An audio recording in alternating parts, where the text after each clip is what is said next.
Bonjour les amis, alors je vais vous montrer aujourd'hui comment je m'y prends pour préparer de l'enduit pour faire les bandes à joint pour les plaques de plâtre.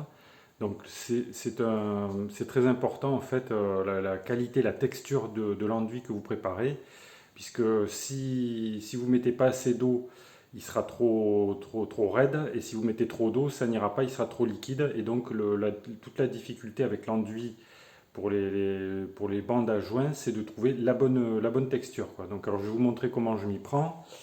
Donc, ce qu'il faut d'abord, c'est des récipients et des outils propres, autant que possible, puisque si jamais il y a des saletés qui vont se mettre dans votre enduit, évidemment, après, vous allez les retrouver sur vos murs et ça n'ira pas, ça va faire des marques.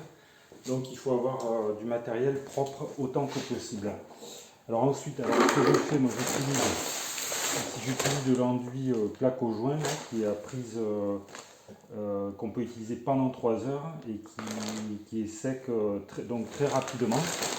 C'est de la marque Placo, avec qui j'ai pas de lien sponsorisé, mais bon, voilà, j'ai pris ça.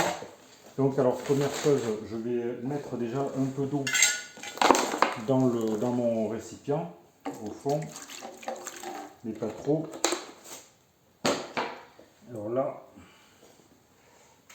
ok, ensuite je vais mettre quelques cuillères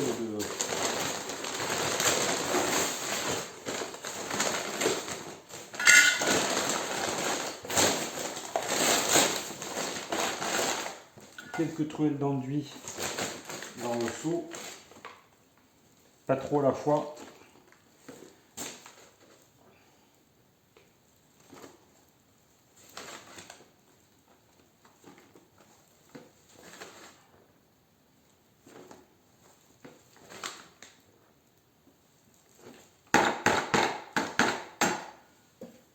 Ok, après je vais rajouter de l'eau.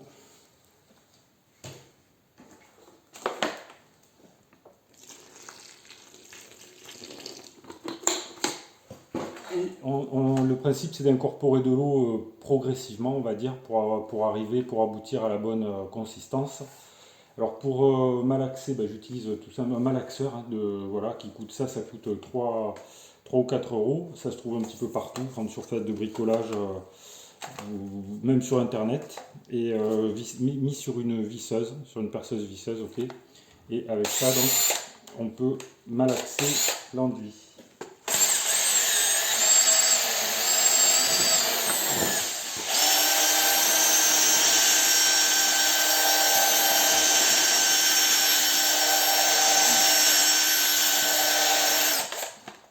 Alors quand il y a des grumeaux comme ça, c'est qu'il n'y a pas assez d'eau.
Bon, au bout d'un moment, on vérifie un petit peu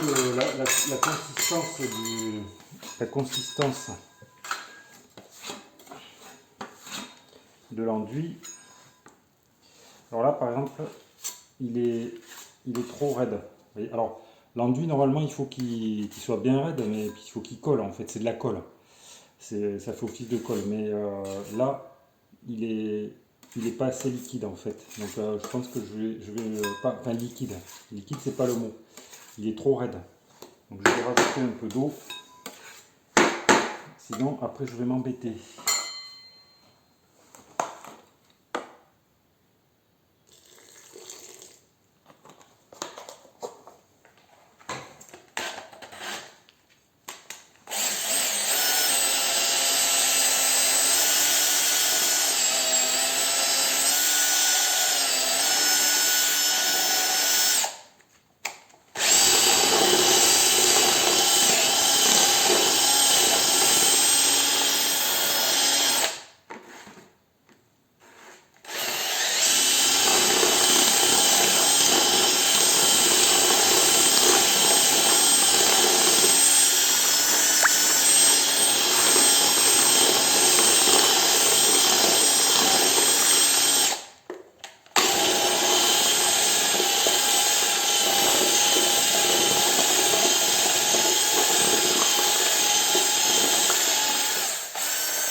Ok, donc on contrôle la viscosité de la matière. Ouais. Bon, alors voilà, là, je pense qu'il devrait aller. Donc le principe, c'est qu'une fois qu'on a malaxé comme ça, on va laisser reposer 10 minutes, on va dire, le temps que tout ça se mette bien en place. Et alors le principe, c'est que il faut faire pour la première passe, c'est-à-dire pour coller les bandes à joint, il faut de l'enduit qui soit bien raide, ok, pas trop liquide. Et pour la deuxième passe, c'est-à-dire quand on va venir charger, il faut quelque chose d'un petit peu plus malléable, un petit peu plus liquide pour pouvoir mieux couvrir en fait les bandes à joint. Donc voilà les amis. Donc vous voyez le principe, c'est pas compliqué. Il suffit d'incorporer progressivement de l'eau à la matière. Et puis si vraiment on a mis trop d'eau, ben, on peut rajouter de l'enduit pour l'épaissir un peu, quoi. Voilà, donc c'est très important la texture. Donc il vous faut la seule manière, si vous en avez jamais fait, de savoir quelle est la bonne texture, ben, c'est de vous entraîner, quoi, de vous exercer et de faire des petits essais au fur et à mesure, quoi. Voilà. Voilà les amis, ce que je peux vous dire. Donc si ça vous a intéressé, vous pouvez cliquer sur le pouce j'aime sous la vidéo. Si vous avez des questions, des remarques ou des commentaires, vous pouvez les faire dans le fil de discussion. Abonnez-vous à la chaîne si vous ne l'avez pas encore fait, c'est gratuit, comme ça vous verrez un petit peu l'évolution du chantier. Voilà les amis, je vous remercie pour votre attention et je vous dis à bientôt pour de nouvelles vidéos.